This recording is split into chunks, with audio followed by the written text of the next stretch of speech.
My parents ordered me to give up my house. Your sister's divorced and homeless. She deserves it more, Mom said. Dad added, it's family. Stop being selfish. They even handed me an eviction notice. But when my lawyer's certified letter arrived, their arrogance crumbled. You've just achieved your dream, built your sanctuary brick by painstaking brick, only for your own family to storm in, eviction notice in hand, demanding you hand over the keys. Can you even begin to imagine the shock, the cold, hard betrayal of that moment? Because that's exactly what happened to me. The late afternoon sun was streaming through my brand new bay windows, bathing my reclaimed wood floors in this warm, golden light. Those floors? I'd spent 3 solid weekends refinishing them myself. My name is Kira. And after 5 brutal years of 60-hour workweeks as a tech consultant, I had finally created my dream home. Every single corner of that house held meaning for me, from the vintage brass handles I'd painstakingly sourced from an antique shop, to the hand-painted tiles in my kitchen backsplash. It was my haven, my reward. Then a sharp, jarring rap at my door just shattered that peaceful moment. I opened it, and there they were, my entire family, crammed onto my front porch like an ambush. My mother, Maria, her lips pressed into that familiar, thin line. My father, Charles, hovering awkwardly behind her. And my sister, Abigail, dabbing at mascara-streaked cheeks, while her 2 kids, Brianna and Bentley, fidgeted restlessly, bored already. Well, my mother didn't wait. She pushed past me, right into the foyer. Aren't you going to invite us in? The others followed, a wave breaking through a dam I didn't even know I was trying to hold. I hadn't seen them in months, not since my housewarming party where my mother had complimented my choice of paint colors, saying they were a bit ambitious for someone like you. I'll make tea, I offered automatically. It was my go-to, my usual role, the peacekeeper. Don't bother, my mother snapped, already settling herself onto my carefully chosen cream sectional. The one I'd saved for. This won't take long. Abigail let out a theatrical, shuddering sob. Heath left me. He just left. Cleaned out our accounts and everything. I knew that wasn't true. Heath was many things, but he was not a thief. Still, I started to say, I'm so sorry, Kira. My mother cut me off, her voice flat. Your sister needs your house. I blinked. What? She's homeless. My father chimed in as if that explained everything. The kids need stability. But this is my house, I said, hearing the sheer absurdity of having to state something so blindingly obvious. I just finished renovating. Oh, the renovations. My mother waved a dismissive hand. It was always like this. Always with the renovations. Your sister has actual problems. Real ones. You can just rent somewhere else. You're single. You don't need all this space. Little Brianna tugged at my sleeve, her eyes wide. Auntie Kira? Mommy says we're going to live in your pretty house. Nobody's living in my house, I said firmly, though my hands had started to tremble. I was shaking. I can help Abigail look for apartments. Don't be selfish. My father interrupted, his voice dropping to that disappointed tone I'd heard my entire life. The one that made me crumble. This is family. Family helps family. I have helped. The words burst out before I could stop them. I've always helped. Who paid for Abigail's essential oils business last year? Who covered Mom's cruise when her credit card was maxed out? That was different, Abigail sniffled, wiping her nose with the back of her hand. Those were just loans. This is about my children. My mother stood up, smoothing down her designer blouse, the one I knew she absolutely couldn't afford. We knew you might be difficult about this, so we came prepared. My father, then, reached into his jacket and pulled out a folded paper. He laid it flat on my dining table, the one I had restored myself over countless weekends. We've prepared an eviction notice, he said, not quite meeting my eyes. To make it official. You have 30 days. I picked up the paper with numb fingers. It was clearly printed from some online template, full of typos and missing crucial legal information.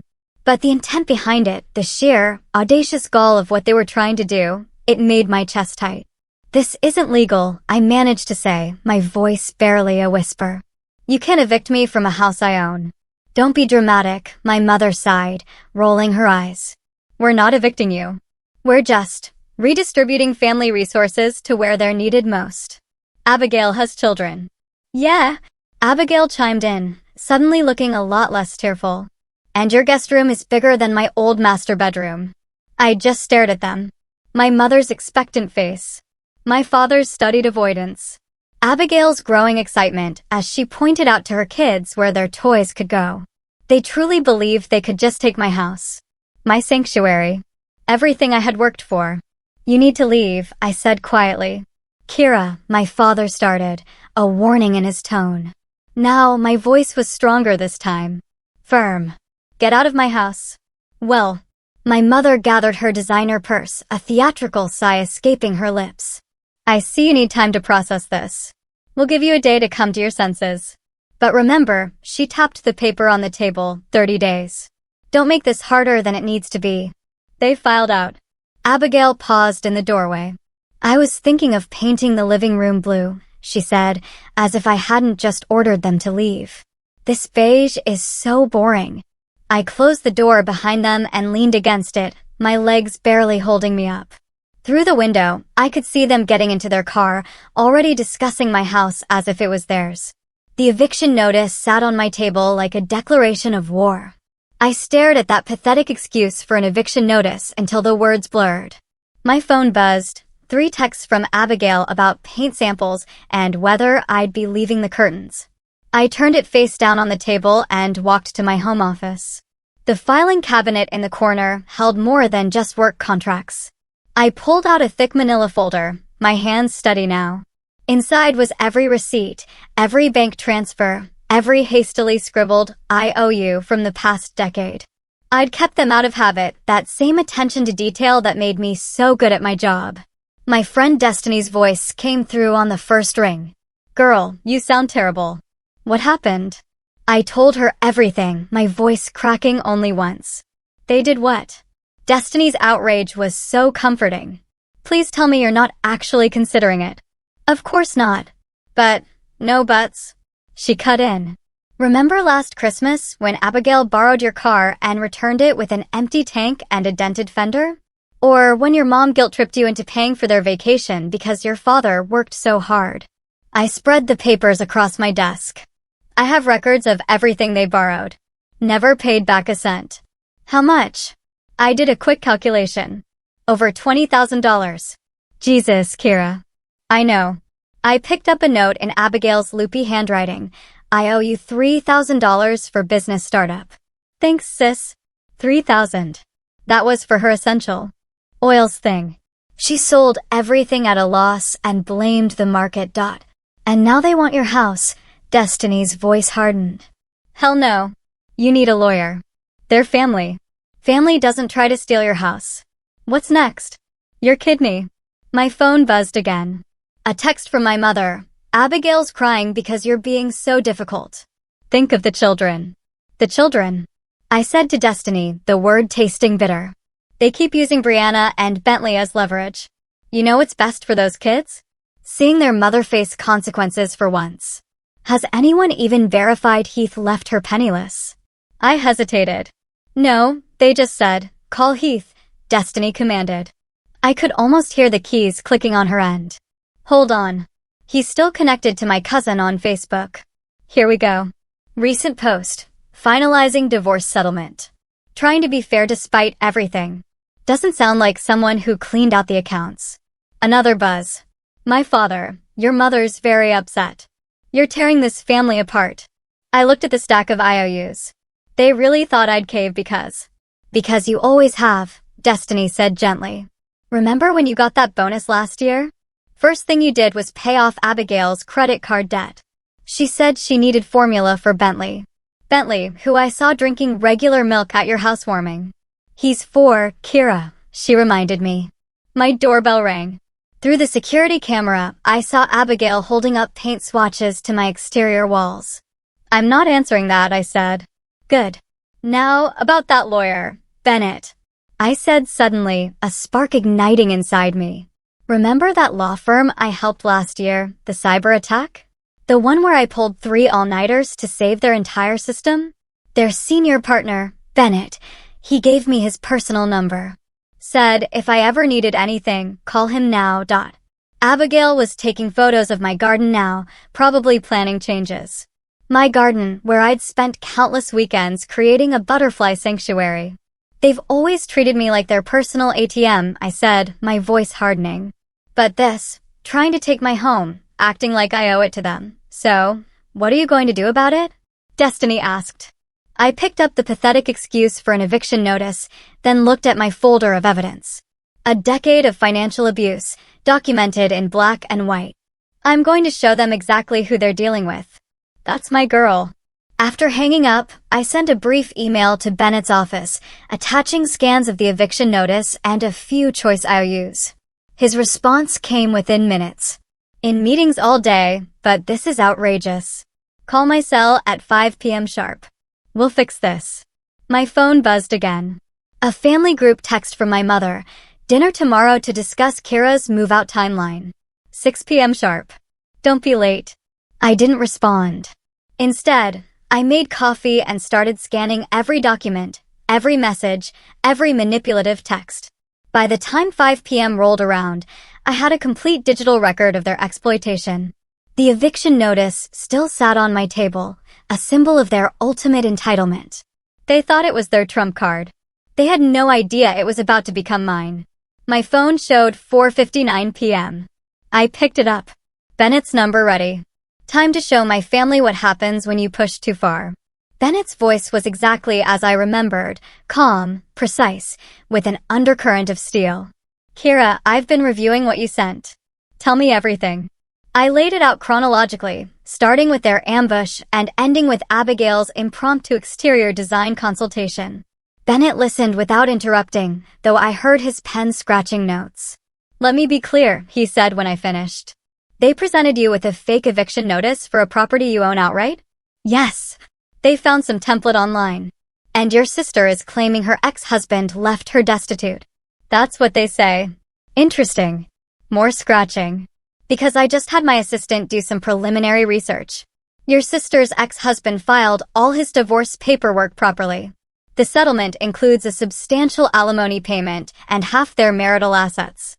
I sat up straighter. So, she's not homeless? No. Unless she's managed to burn through a considerable sum in record time. He paused. Now, about these loans, I have everything documented. Dates, amounts, their promises to repay, which they never did. Not a cent. And the total is $23,412. Plus interest, if we're counting that. Bennett let out a low whistle. We're definitely counting that. Kira, do you know why I took your call immediately? Because I helped with the cyber attack? Partially. But mainly because I remember how you handled that crisis. Methodical. Thorough. Kept perfect records. I see that wasn't a one-off trait. I glanced at my meticulously organized folder. I just like things documented. That attention to detail is about to pay off. Here's what we're going to do. For the next 20 minutes, Bennett outlined his strategy. With each point, I felt my spine straightening, my confidence growing. I'll have the first draft ready tomorrow, he said. But Kira, I need you to do something important tonight. What's that? Nothing. Nothing. Don't respond to their messages. Don't attend their dinner. Don't engage at all. Can you do that? My phone buzzed with another text from my mother. Your silence is very immature. Yes, I said firmly. I can do that. Good. Because tomorrow we're going to teach them about consequences. After hanging up, I ordered takeout and watched my phone light up with increasingly demanding messages. Abigail, I need your paint samples by tomorrow. Mother, this behavior is exactly why we worry about your judgment. Father, your mother can't sleep because of this. Around midnight, my Aunt Kennedy called. I let it go to voicemail. Her message was predictably guilt-laden. Kira, honey, everyone's so worried. Just come to dinner tomorrow and we can work this out like family. I deleted it. The next morning, Bennett's email arrived exactly at 9 a.m. The attached letter was a masterpiece of legal precision. It addressed my parents and Abigail by their full legal names. It referenced specific laws they'd violated. It detailed every loan with dates and amounts, including calculated interest. The final paragraph was particularly satisfying. Furthermore, my client demands immediate cessation of all harassment, intimidation, and trespassing attempts. Any future unauthorized visits to her property will result in immediate legal action. You have 10 business days to propose a reasonable repayment schedule for the outstanding debt of $23,412 plus applicable interest. Failure to respond will result in formal legal proceedings. I read it 3 times, my smile growing wider each time. One more thing, Bennett said when I called to approve it. I had my investigator do some digging. Want to know what your sister spent her divorce settlement on? Tell me. A 2-week spa retreat in Arizona. First-class flights. She got back 3 days before showing up at your door. I thought about her tears, her claims of destitution. Send the letter. Already done. Certified mail. Delivery confirmation required. They should receive it, he paused. Right about now, actually. I imagined their faces as they read it. My mother's righteous indignation crumbling. My father's false confidence evaporating. Abigail's paint swatches dropping from her. Manicured fingers. Bennett, I said. Thank you. Don't thank me yet. This is just the beginning. They're not going to take this well. I know. Are you ready for that? I looked around my beautiful home, my sanctuary that I'd built through years of hard work. Every inch of it earned, every detail chosen with care. Yes, I said. I'm ready. Good. Keep your phone on. The fireworks should start any minute now. As if on cue, my phone started buzzing. The war had begun. The first call came exactly 17 minutes after Bennett's letter would have arrived. My mother. I let it ring. Then my father. Ignored. Abigail, straight to voicemail. They cycled through like this for an hour before my Aunt Kennedy's number appeared. Unlike the others, Kennedy had always been somewhat reasonable. I picked up. Kira? Her voice was hushed, conspiratorial. I'm at your parents' house. You need to know what's happening.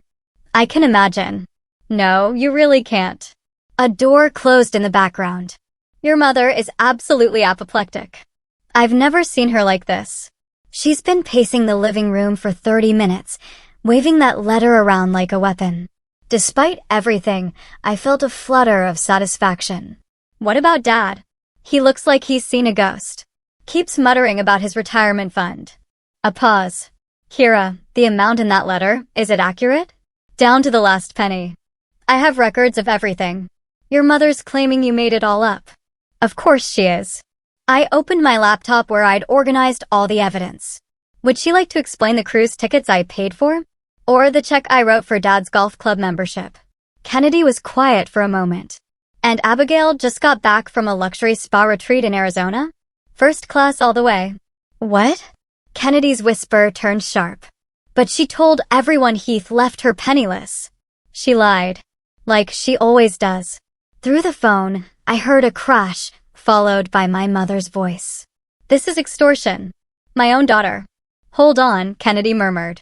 More background noise. Then, your mother just threw her favorite vase at the wall. The one you bought her last Christmas. Fitting. Abigail's here now, too. She's, oh my. Kennedy's voice dropped even lower. She's having what I can only describe as a tantrum, screaming about her children's future. Your mother's encouraging it. And Dad's still doing his ghost impression. Oh wait. He's finally speaking. He's asking your mother how they're going to pay it back. She's not taking that well at all.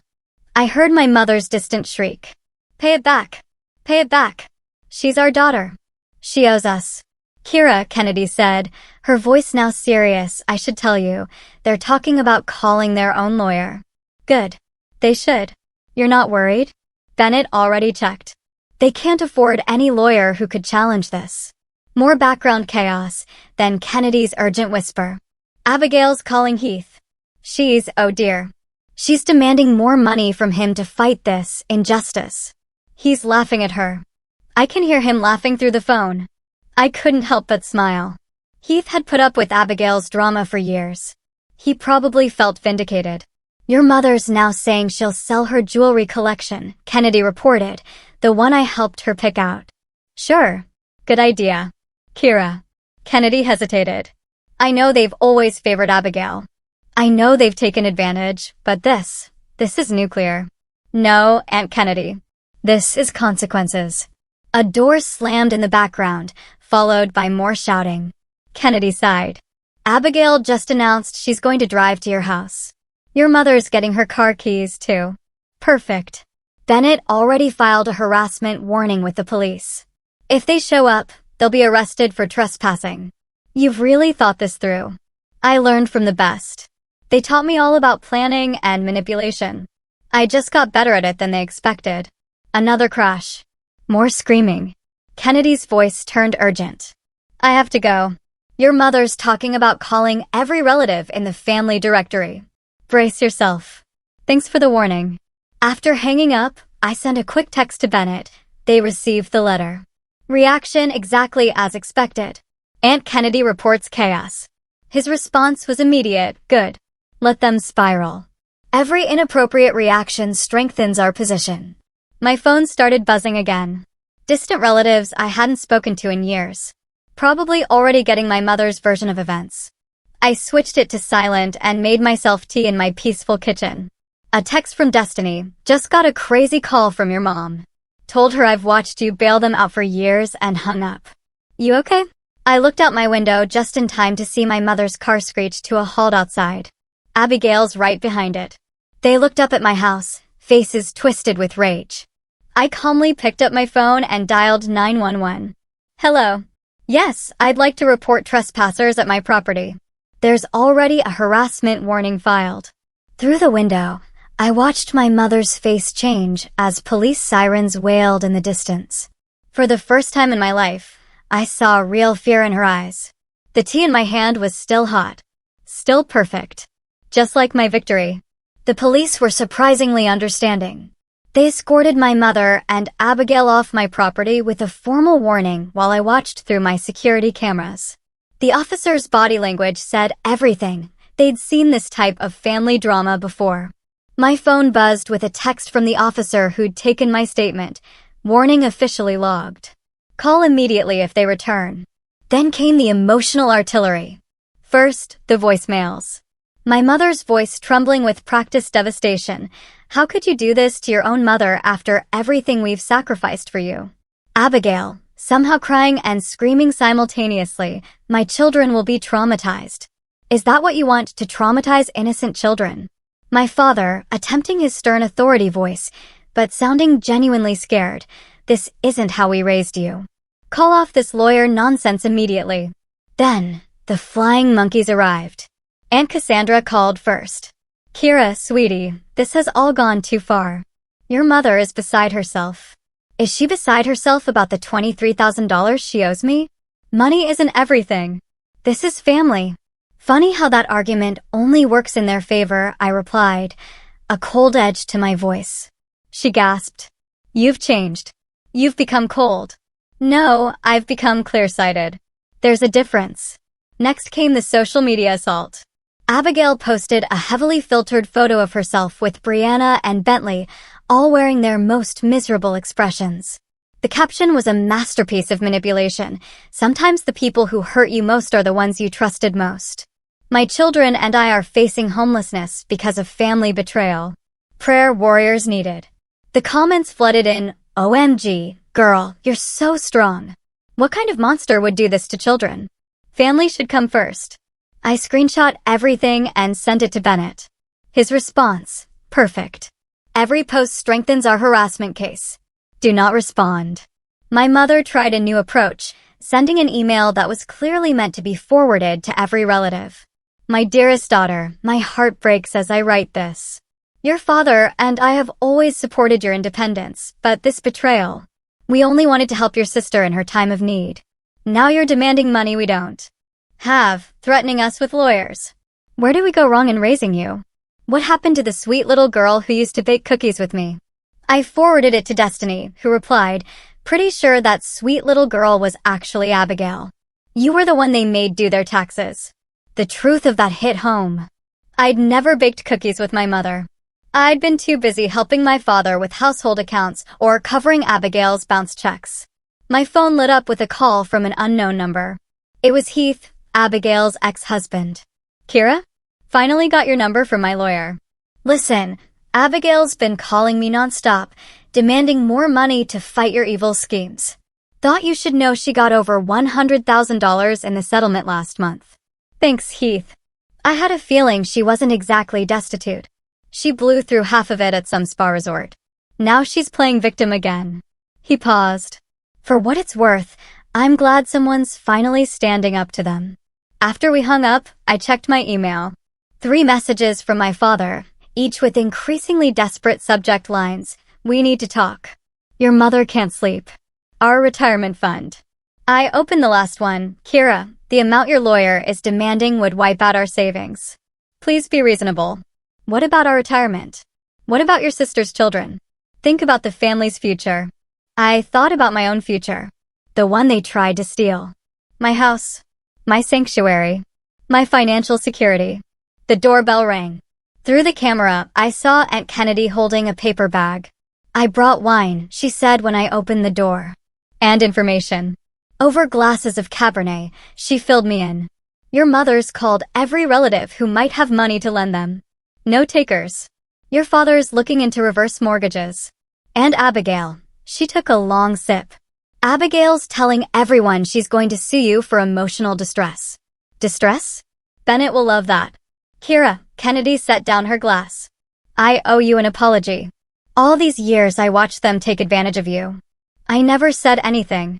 You're saying something now. She smiled sadly. They never thought you'd fight back. That was their biggest mistake. My phone buzzed again. Another tearful voicemail from my mother. I deleted it without listening. They still think they can break me, I said. Kennedy reached for the wine bottle. Then they clearly don't know you at all. As we poured second glasses, my security system pinged. Abigail was driving past again, slowly photographing my house.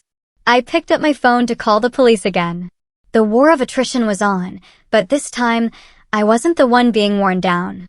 Bennett's call came early Monday morning. They've hired a lawyer, if you can call him that. How bad? He sent me a rambling email about family obligations and moral duties, clearly fresh out of law school. Want to hear the best part? Tell me. He's demanding we drop everything in exchange for, quote, a sincere apology and future considerations. I laughed. Future considerations. I've sent back a formal response. They have until Friday to present a reasonable repayment plan or we file suit. My doorbell rang. Through the camera, I saw Abigail standing there with Brianna and Bentley. Bennett, I have to go. Abigail's here with the kids. Record everything. I activated my phone's recording app and opened the door. Kids, Abigail announced dramatically. Say goodbye to Auntie Kira's house. The house she won't share with you, even though you're homeless. Brianna looked confused. But Mom, aren't we staying at Grandma's? Abigail's face tightened. Brianna, what did I tell you about speaking out of turn? Now, cry for Auntie Kira. Show her how sad you are. That's enough. I kept my voice level. You're trespassing again. The police have already. The police. Abigail shrieked, pulling out her phone. Perfect. Film this, kids. Show everyone how mean Auntie Kira calls the police on children. I pressed my emergency contact. Officer Rivera answered immediately. Miss Watts, another incident. Using her children as props this time. Units are already nearby. Hold tight. Abigail was live streaming now, tears flowing perfectly. My heartless sister is threatening me with police. My babies are traumatized. Bentley tugged her sleeve. Mom, I need to pee. Not now. Mommy's making content. Sirens wailed in the distance. Abigail's face lit up with perverse excitement. Yes, everyone watch. See how they persecute a single mother. 2 police cars pulled up. Officer Rivera stepped out, looking tired. Miss Abigail, we've discussed this. There's an active harassment warning. I'm just visiting family. With a live stream, he nodded at her phone. This is your final warning. Next time means arrest. And your children are being used as emotional weapons, he finished firmly. Don't make us call child services. That threat landed. Abigail's stream cut off instantly. Come on, kids. Your aunt clearly hates you. But Mom, Brianna protested. You said we were just making a video to get money from, Brianna. After they left, Officer Rivera turned to me. We've documented everything. Your lawyer will want this footage. My phone buzzed. A text from my father. Your mother's in bed with anxiety. Are you happy now? I showed Officer Rivera. Add this to the harassment file. Already on it. By evening, Abigail's failed live stream had morphed into a heavily edited social media post. Police called on innocent children. Swipe to see my baby's tears. Toxic family. Pray for us. Destiny called. Girl, your sister's gone full melodrama queen. She started a GoFundMe for what? Legal fees to fight family betrayal. She's asking for $50,000. I forwarded this to Bennett, who replied, perfect. Documenting attempted financial fraud. The next morning, my Aunt Cassandra tried a new angle. Your mother's talking about selling her wedding ring, the one your grandmother gave her. Is that what you want? What I want is the money they borrowed. They're family. They didn't think you'd actually expect it back. That's the problem. My security system pinged again. My mother's car driving past slowly, then my father's, then Abigail's. A parade of guilt and intimidation. Bennett called. Their lawyer just tried to negotiate. Offered $5,000. And you'll love this. Suggested you give Abigail the house as compensation for emotional damages. And I reminded him that harassment is a criminal offense. He's now requesting a meeting. All parties present. When? Friday. My office. You ready? I looked at my phone. More texts, more voicemails, more flying monkeys deployed to wear me down. Then I looked around my beautiful home. Everything I'd worked for. More than ready. Good, because they're desperate now. And desperate people do desperate things. As if on cue, my mother's voice cut through the evening air. She was standing on the sidewalk with a megaphone. Kira, come out and face your family. Stop hiding behind lawyers. I called Officer Rivera again, watching through my security cameras as my mother continued her performance for the gathering neighbors. Friday couldn't come soon enough. Bennett's conference room felt like a courtroom. My parents and Abigail sat across the massive oak table, their budget lawyer fidgeting with his tie. They'd brought the kids again, a move Bennett had predicted and prepared for. First, Bennett said, the children need to wait outside with my assistant. This isn't appropriate for them. They're part of this. Abigail protested. They're victims. They're props, Bennett corrected, his voice sharp. And if you continue using them this way, I'll be obligated to report it.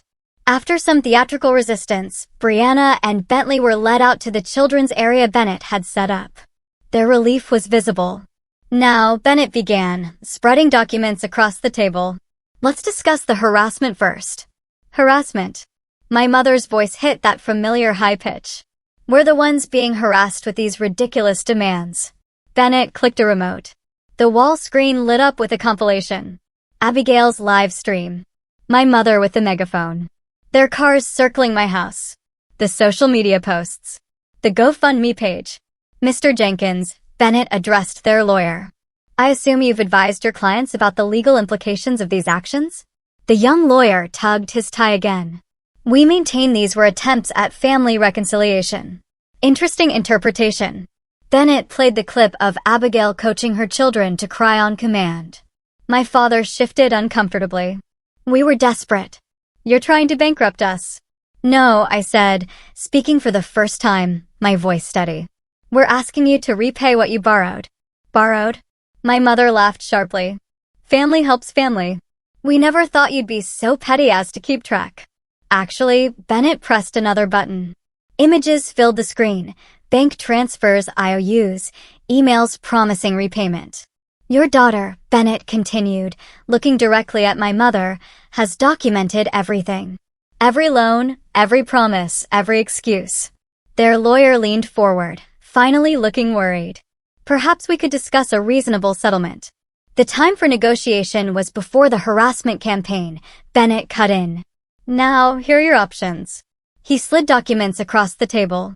Option 1. You sign this agreement to repay the full amount with interest on a structured payment plan. You also sign this restraining order, agreeing to cease all contact unless initiated by Kira. Or, we go to court where I'll present everything. The loans, the harassment, the attempted emotional exploitation of minors, the fraudulent GoFundMe, The false claims about Mr. Heath's settlement. Shall I continue? Abigail burst into tears. Real ones this time. This isn't fair. I'm your sister. Was I your sister when you tried to steal my house? We weren't stealing, my mother protested. We were redistributing. Maria. Their lawyer interrupted, looking pained. Please stop talking. Bennett pushed the agreements closer. You have 10 minutes to decide. Court will be public record, by the way. Every loan, every lie, every manipulation, all available for everyone to see. My father reached for the papers. My mother slapped his hand away. Charles, don't you dare. She's bluffing. She wouldn't really. I have nothing to lose, I said quietly. Do you? The room fell silent. 10 minutes stretched like taffy. Finally, their lawyer whispered something to them. My father picked up a pen with trembling fingers. This will ruin us, my mother said, her voice breaking. Trying to steal my house would have ruined me, I countered. One by one, they signed. My mother's signature was angry and sharp. Excellent, Bennett said. Now about the restraining order. You're no longer my daughter, my mother spat, signing that document, too. I hope you're happy in your precious house, all alone. I'd rather be alone than exploited. Abigail stood up, mascara running. My children will never forgive you. Your children, I replied, looking right at her, are outside playing happily with age-appropriate toys instead of being used as emotional weapons. Maybe think about that. They filed out, defeated and bitter. Through the conference room window, I watched Brianna and Bentley reluctantly leave their games to join their mother. Their genuine smiles faded on cue. Well, Bennett said, gathering the signed documents. That went exactly as expected. Will they actually pay? They don't have a choice. The payments will be automatically deducted. If they default, we can place liens on their assets. He paused. Are you okay? I watched my family disappear into the elevator, my mother's rigid back, my father's slumped shoulders, Abigail's dramatic sniffles. I searched for the word. Free. Freedom, Bennett said, often comes at a price. They set the price, I replied. I just finally sent them the bill. Outside, the summer sun was bright and clean. I walked to my car alone, but for the first time in my life, alone felt like a choice, rather than a punishment. The first automatic payment hit my account on schedule. The second, too. By the third, my mother had canceled her country club membership, and my father had taken a part-time job at a hardware store. Destiny brought wine to celebrate. Have you seen Abigail's latest posts? I'm blocked. She scrolled through her phone. She's selling her designer bags. Claims she's embracing minimalism. Oh, and she's working at that boutique in the mall, the one she used to say was beneath her. My doorbell rang. Through the camera, I saw Aunt Kennedy with a small package. These arrived at my house, she said, handing me a bundle of letters. They're trying to get around the restraining order. I recognized my mother's handwriting. My father's. Abigail's. Have you read them? Didn't need to. Maria called to make sure I knew what they said. More guilt, more accusations. She's telling everyone you've destroyed the family. And what do you tell her? That she destroyed it herself, long before you fought back. My phone buzzed. A text from Officer Rivera. Thought you should know your sister's been warned about driving past your house again. They're still trying, I told Kennedy. Of course they are. But look at you, renovating your garden, starting that coding program for girls, living your life. That's what really drives them crazy. The payments are killing them, I said. Dad asked his sister Cassandra for a loan. She refused. Good. Let them learn about consequences. A car slowed outside. Abigail again, right on schedule. But this time, Brianna was in the passenger seat, and she waved at me before her mother yanked her arm down. The kids miss you, Kennedy said softly. I miss them too. But they're better off without the drama. My security system pinged a notification from the front door camera. Someone had left flowers. Simple wildflowers. No card. Wasn't me, Kennedy said, but she was smiling. That evening, I taught my coding class. 20 girls, eager to learn. No hidden agendas or emotional manipulation. One of them, Sophie, reminded me of myself at that age. Quiet, detail-oriented, determined. My mom says girls aren't good at computers, she told me after class. My mom used to say similar things, I replied.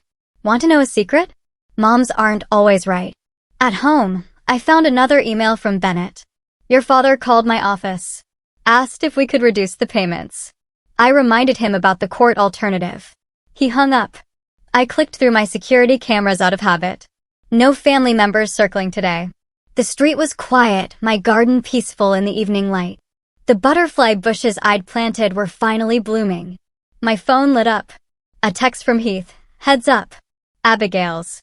Telling everyone she's writing a book about toxic family betrayal. Thought you'd want to know. I forwarded it to Bennett, who replied instantly, let her try. Discovery would be fascinating. The doorbell rang again. This time it was Destiny with takeout. Thought you might want company. Kennedy's coming too. We sat in my kitchen. My kitchen. In my house that nobody could take from me. And Destiny raised her glass. To consequences. To boundaries, Kennedy added. To peace, I said. Later, after they'd left, I found a small package on my porch. Inside was a familiar teacup, one I'd admired in Kennedy's house years ago. The note read, for new memories. Some family we're born with, some we choose. Love, Kennedy. I placed it carefully in my cabinet, next to the coffee mug Sophie had given me, decorated with badly drawn computer symbols. My phone buzzed one last time. Officer Rivera, your sister's car just left the area. Didn't stop this time. Progress? Maybe. Or maybe they were just tired. Either way, I didn't need to know. Their lives weren't my responsibility anymore. I made tea in my new cup and sat in my garden. A butterfly landed on the flowers I had planted, its wings opening and closing slowly, at peace in its chosen spot. Inside, my house was quiet. Not the suffocating quiet of loneliness, but the peaceful quiet of sanctuary. Every room held traces of my new life. Student projects from my coding class, plants from Destiny, Kennedy's little gifts, photos of genuine smiles and real friendships.